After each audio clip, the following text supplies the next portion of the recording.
राज्यातील महायुतीमधील मतभेद हे लपून राहिलेले नाहीयेत। 4 दिवसांपूर्वी झालेल्या मंत्रिमंडळ बैठकीमध्ये भाजप शिवसेनेतील वाद समोर आला। तेव्हापासूनच पाटणा असो किंवा मुंबई, जेव्हा जेव्हा मुख्यमंत्री देवेंद्र फडणवीस आणि उपमुख्यमंत्री एकनाथ शिंदे समोरासमोर आले, तेव्हा दोघांमधला तणाव आणि अबोला पाहायला मिळाला। त्याचाच पुढचा अंक काल मुंबईमध्ये सर्वांनी पाहिला। अमृता फडणवीसांच्या दिव्याज फाउंडेशनने आयोजित केलेल्या कार्यक्रमाला मुख्यमंत्री फडणवीसांसह एकनाथ शिंदेंनी हजेरी लावलेली होती।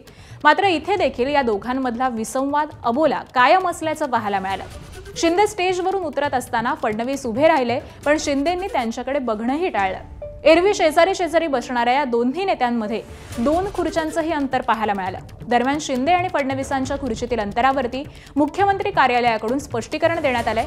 या कार्यक्रमामध्ये मुख्यमंत्री आणि उपमुख्यमंत्र्यांच्या खुर्चींमध्ये मुकेश अंबानी आणि नीता अंबानींची खुर्ची ठेवण्यात आलेली होती। त्यावरती तशी नावं देखील लिहिण्यात आलेली होती। त्यामुळे दोन्ही नेत्यांमध्ये कोणताही दुरावा नाही असं स्पष्टीकरण हे मुख्यमंत्री कार्यालयाकडून देण्यात आलंय।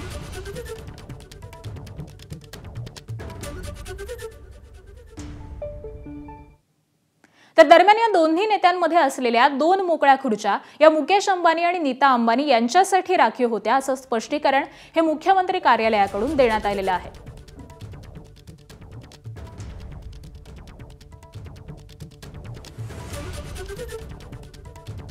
तर दरम्यान या कार्यक्रमामध्ये बोलताना उपमुख्यमंत्री एकनाथ शिंदेंनी जोरदार फटकेबाजी देखील केली आहे। आपण पाहूयात।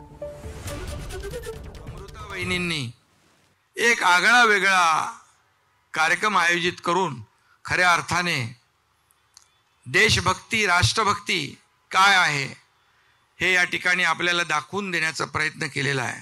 मी त्यांचं मनापासून अभिनंदन करतो, त्यांना शुभेच्छा देतो। मुख्यमंत्री इकडे आहेत, पण त्यांच्या घरच्या होम मिनिस्टर अमृता वहिनीच आहेत, बरोबर आहे ना? आणि देवेंद्रजी मुख्यमंत्री आहेत, होम मिनिस्टर आहेत, परंतु घरी अमृता वहिनीच होम मिनिस्टर आहेत। हे देवेंद्रजी नाकारू शकत नाहीत। आणि यानंतर बुलेटिनमध्ये बातम्यांचा वेगवान पद्धतीने आढावा घेऊयात मॉर्निंग प्राइम टाइम मधून। एबीपी माझा, उघडा डोळे बघा नीट।